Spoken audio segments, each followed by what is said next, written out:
Welcome to Current Affairs. We at Current Affairs will get you all important events from national, international and sports, which will be useful for your upcoming competitive exam. We will update daily, so to keep updated, subscribe to our channel. Student future IAS academy way to success में आपका एक बार फिर से स्वागत है। मित्रों, कल के अंक में हम लोगों ने समसामयिकी मुद्दे पर बात किया था और काफ़ी अच्छा लगा हमको उन बच्चों के उत्तर जिन बच्चों ने कमेंट किया, और लगभग जितना मैंने पढ़ाया मुझे आज इस बात की खुशी है कि उन बच्चों ने कंप्लीट वैसे के वैसे ही आंसर दिए जैसा मैंने पढ़ाया था। सबसे पहले जिन विद्यार्थियों ने आज मुझे व्हाट्सएप पे मेरे क्वेश्चन के आंसर लिख के भेजे, यूट्यूब सेक्शन में कमेंट में भेजे, सबसे पहले उनके लिए बहुत बहुत धन्यवाद और आभार। उनकी सफलता की कामना करता हूं। तो मित्रों, समय न लगाते हुए आज के हम समसामयिकी मुद्दे पर बात करने जा रहे हैं। तो मित्रों, अभी ट्यूलिप प्रोग्राम क्या है टिप्पणी करें, मैं फिर से बता दे रहा हूँ ट्यूलिप प्रोग्राम क्या है। इसके बारे में टिप्पणी करने के लिए मैंने पूछा था और अभी इस चीज़ के बारे में बहुत कम लोगों ने उत्तर दिया है। आप लोग बार देखिए ठीक से और फिर उसका उत्तर मुझे भेजिए ज़रूर। तो आज हम लोग शुरू करते हैं करंट अफेयर्स का टॉपिक। हांगकांग में चीनी राष्ट्रगान का अपमान करना गैर कानूनी विधेयक पारित हो गया। हांगकांग में अगर आप चीनी राष्ट्रगान का अपमान कर रहे हैं तो आपको उसका दंड जरूर मिलेगा। ये प्रश्न पूछा जा सकता है कि हाल ही में चीनी राष्ट्रगान को किस जगह बैंड कर दिया गया है, मतलब किस जगह गाने पर उसको जुर्माना या का प्रावधान किया गया। तो हांगकांग में गूगल के CEO सुंदर पिचाई ने घोषणा की है कि इंटरनेट कंपनी नस्लवाद के खिलाफ में 3.7 करोड़ डॉलर का योगदान देगी।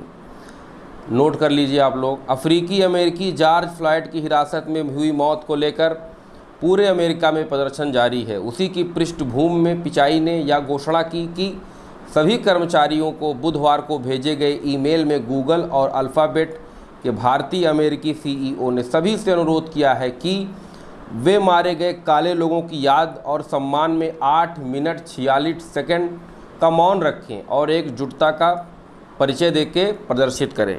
मित्रों, बहुत अच्छा इंपॉर्टेंट क्वेश्चन। आजकल अमेरिका में जॉर्ज फ्लॉयड की जो हिरासत में पुलिस हिरासत में मौत हो गई, उससे जो अश्वेत लोगों का जो वहाँ पर रहना बहुत दूभर सा हो गया है और उनको अब वहाँ पर रहना कठिन लगने लगा है। ये आज एक नहीं, ये दूसरा नहीं, ऐसे हज़ारों केस ऐसे हो चुके हैं अमेरिका में पहली बार इतने बड़ी मात्रा में। यहाँ तक कि इतना बड़ा केस हो गया था फ्लैट का कि बराक राष्ट्रपति डोनाल्ड ट्रंप को अंडरग्राउंड होना पड़ा, उनकी मिसेस को अंडरग्राउंड होना पड़ा। इतना बड़ा ये जॉर्ज फ्लॉयड के लिए कि इतना बड़ा विद्रोह अमेरिका में हुआ। जैसा कि अगला टॉपिक है NSG क्या है। परमाणु आपरित समूह में भारत की सदस्यता का समर्थन किया। ऑस्ट्रेलिया ने 48 देशों का वो समूह, NSG का मतलब 48 देशों का वो समूह जो वैश्विक परमाणु हथियार को नियंत्रित करता है। इससे नए सदस्यों को सहमति से प्रवेश दिया जाता है। भारत ने मई 2016 में सदस्यता के लिए औपचारिक रूप से आवेदन किया था। समूह के अधिकतर सदस्य जहां भारत का समर्थन करते हैं, वहीं इस समूह का भारत के प्रवेश के लिए चीन विरोध करता रहा है। ऑस्ट्रेलिया ने संयुक्त राष्ट्र सुरक्षा परिषद UNSC में भारत की स्थायी सदस्यता और 2021-22 में UNSC में अस्थायी के लिए सदस्यता के लिए भी समर्थन किया है। आयुष्मान योजना क्या है, इसके बारे में आप लोग मुझे कमेंट सेक्शन में बताएंगे और मेरे व्हाट्सएप पे लिख के भेजेंगे। एमनेस्टी इंटरनेशनल एक संगठन है, इसको कब बनाया गया और इसका वर्तमान में कार्य क्या है, इसके बारे में आप लोग मुझे कमेंट सेक्शन में बताएंगे। एमनेस्टी इंटरनेशनल, ध्यान से सुन लीजिए, आप वीडियो पॉज कर लिया कीजिए। थिएनमेन चौक नरसंहार के पीड़ितों को सम्मानित करें। व्हाइट हाउस ने कहा कि 1989 में चाइना में जो थिएनमेन चौक में नरसंहार हुआ था 1989 में, उसको पूरी दुनिया के सामने इतनी भयानक नरसंहार की निंदा करते हुए गुरुवार को एक बयान जारी किया कि चीनी कम्युनिस्ट पार्टी द्वारा निहत्थे चीनी असैन्य नागरिकों का नरसंहार ऐसी त्रासदी थी जिसे भुलाया नहीं जा सकता। व्हाइट हाउस प्रेस की सचिव कैली मैकनेनी ने घटना की 31वीं वर्षगांठ पर कहा कि अमेरिका चीन से 4 जून 1989 को थियानमेन चौक नरसंहार से जुड़ी घटनाओं के द्वारा मारे गए हिरासत में लिए गए या लापता लोगों के सम्मान की अपील करता है। अब आप लोग मुझे बताएंगे थिएनमेन चौक नरसंहार था क्या, क्यों उनका ऐसा इतने बड़े पैमाने पर नरसंहार क्यों किया गया। ठीक है, इसका मुझे जवाब, आपके जवाब का बहुत ही बेसब्री से इंतज़ार रहेगा।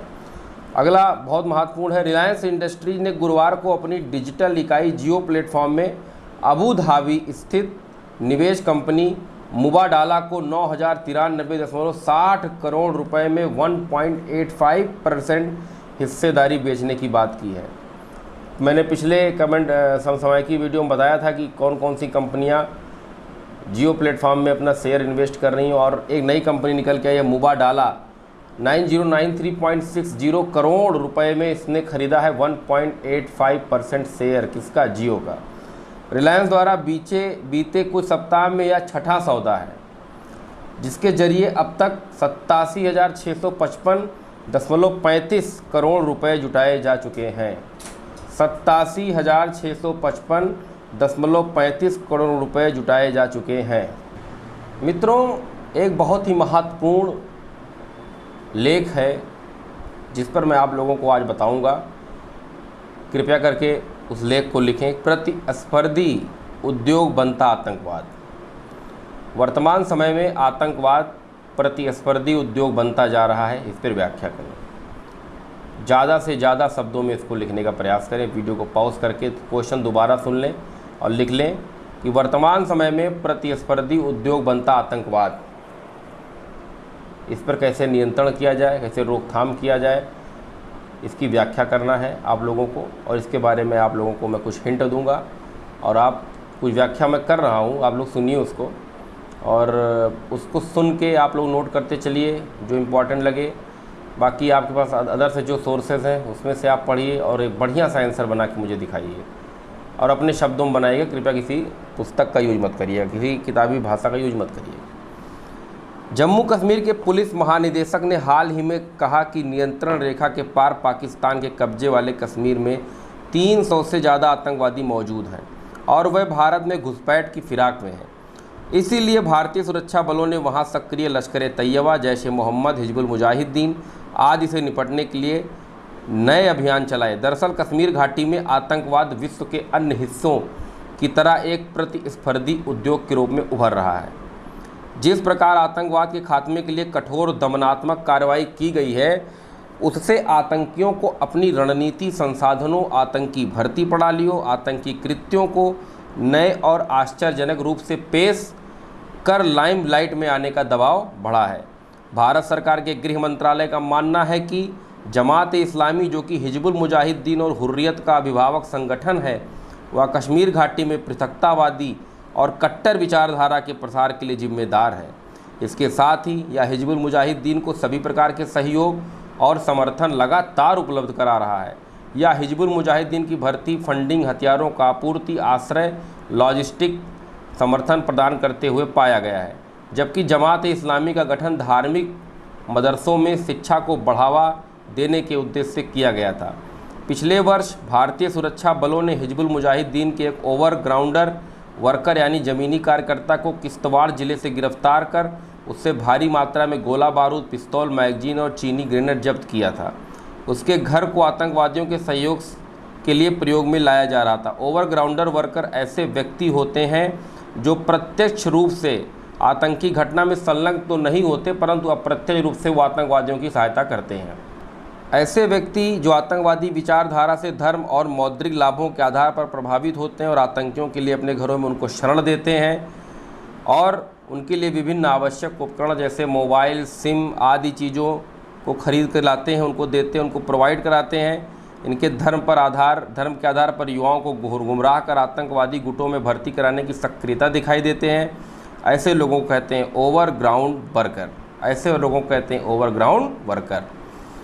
मित्रों, आप इसमें मैं अगली बात बताने जा रहा हूँ। दक्षिण कश्मीर में सक्रिय हिजबुल मुजाहिदीन जैसे आतंकवादी गुटों के ज़मीनी कार्यकर्ताओं के नेटवर्क पर नियंत्रण के उद्देश्य से भारत सरकार ने 2019 के प्रारंभ में कश्मीर में जमात-ए-इस्लामी पर प्रतिबंध लगा दिया। 2019 में कश्मीर में जमात-ए-इस्लामी पर प्रतिबंध लगा दिया गया था। बहुत मोस्ट इम्पॉर्टेंट है। यह संगठन अपने ज़मीनी कार्यकर्ता की सहायता से कश्मीर में अलगाववाद और पत्थरबाजी के साथ ही आतंकवादियों को सहयोग देने के कार्य में लिप्त पाया गया था। मित्रों, तालिबान में तो 1996 से 2003 तक अफगानिस्तान में सत्ता भी संभाल चुका है। इसी प्रकार सोमालिया में अल शबाब और नाइजीरिया में बोको हरम जैसे आतंकी संगठन इस्लामिक साम्राज्य के निर्माण की मंशा से अपने अपने देश के अलग अलग हिस्सों पर कब्जा करने के प्रयास में लगे हुए हैं। इसी क्रम में ISIS ने जम्मू कश्मीर में अपना एक प्रांत बनाने का दावा पिछले वर्ष किया था। आज आतंकवादी संगठन अपने आतंकी मिशनों के लिए वित्तीय ज़रूरतों को पूरा करने के नए नए तरीके खोज रहे हैं। इसमें एक प्रमुख तरीका है राज्य प्रायोजित आतंकवाद के जरिए देश की सत्ता से ही पूंजी प्राप्त करना।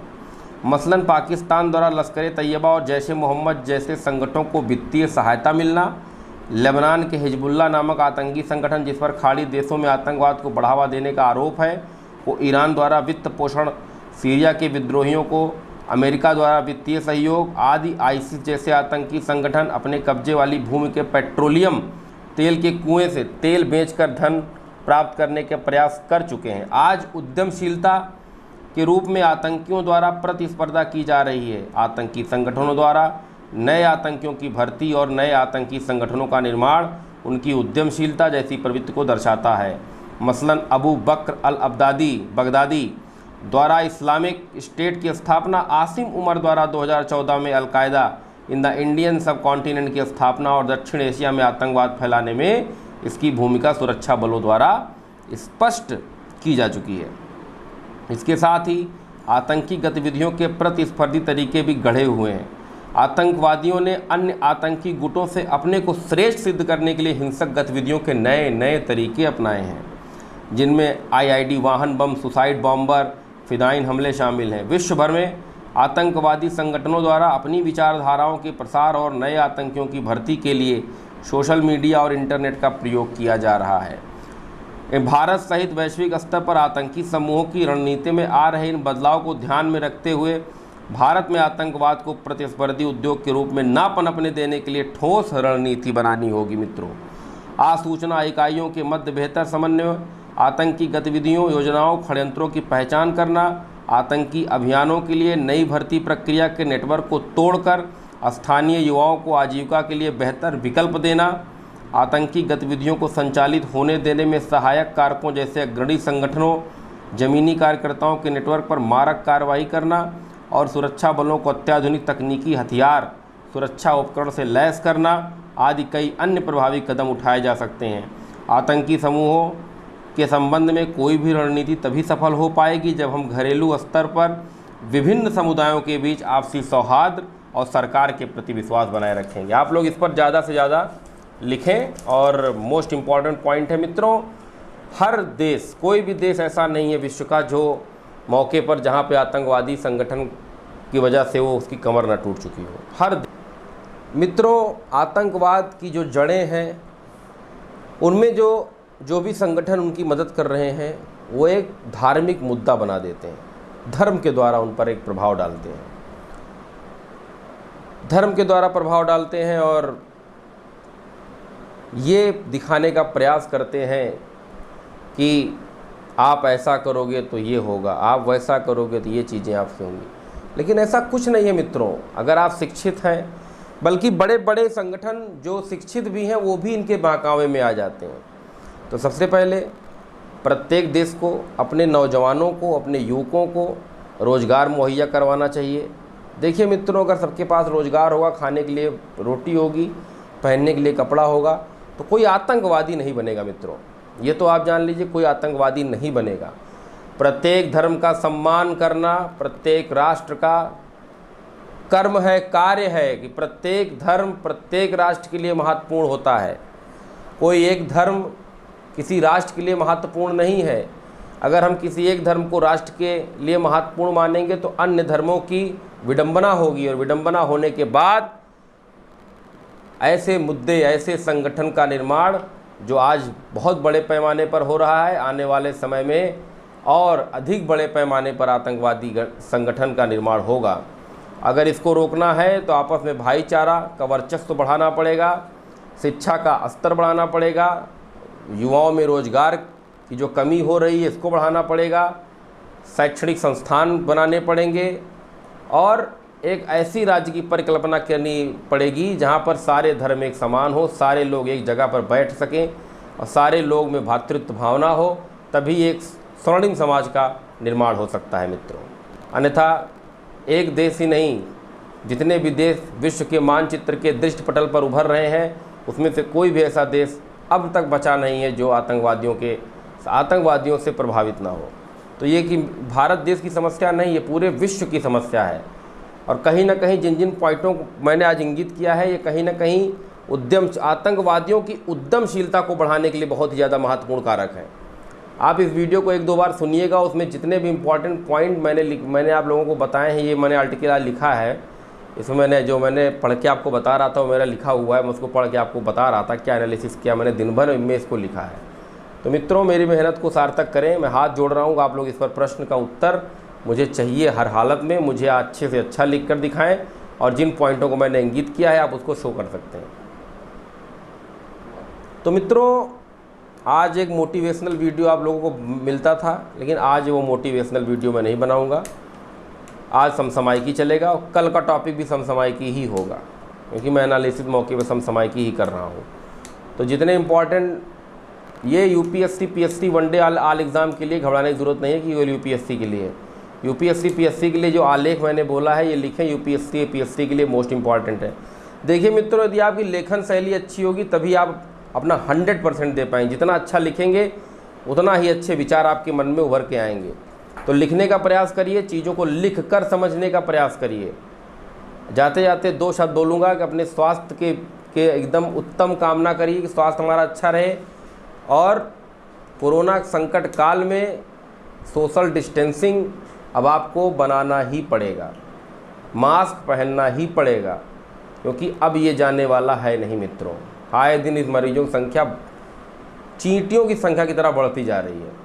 तो अपने आप को बचा के रखें, हाथ धुलते रहें और 3 ही 4 घंटा पढ़ें, लेकिन मन से पढ़ें, ईमानदारी से पढ़ें। और आज का मेरा संदेश है कि जितना देर पढ़ें ईमानदारी से पढ़ें, अपने माँ बाप के लिए पढ़ें, अपने पिता के लिए पढ़ें, अपने भाई बहन के लिए पढ़ें, अपने मान सम्मान के लिए पढ़ें और धैर्य बनाए रखें। जब आप पढ़ रहे हैं तो आपको वो चीज़ मिलेगी, धैर्य बनाए रखें, कतई फ्रस्ट्रेट ना हो, क्योंकि फ्रस्ट्रेशन के बाद की जो दुनिया होती है उसमें आप जब चले जाएंगे तो आप बहुत गलत कदम तक उठा सकते हैं। इसलिए कतई फ्रस्ट्रेट ना हो। मेरा मानना है कि फ्रस्ट्रेशन से कुछ नहीं मिलता। फ्रस्ट्रेशन सिर्फ आपका टाइम बर्बाद होता है, पैसे बर्बाद होते हैं और आप मानसिक रूप से बीमार हो जाते हैं। तो फ्रस्ट्रेशन नहीं लाने का, ओनली पढ़ने का, ठीक है, बहुत अच्छे से पढ़ने का, कोई टेंशन नहीं लेने का, आराम से पढ़ने का और बहुत ही प्यार से पढ़ने का। 1 घंटा पढ़ा मैंने, 15 मिनट घूमा, गाने सुने, टहले, इंजॉय करके पढ़ने का भाई, इंजॉय करके। बहुत ज़्यादा हड़बड़ाने की ज़रूरत नहीं है आप लोगों को, ठीक है मित्रों। तो आज का वीडियो मैं यहीं समाप्त कर रहा हूँ। बहुत बहुत धन्यवाद।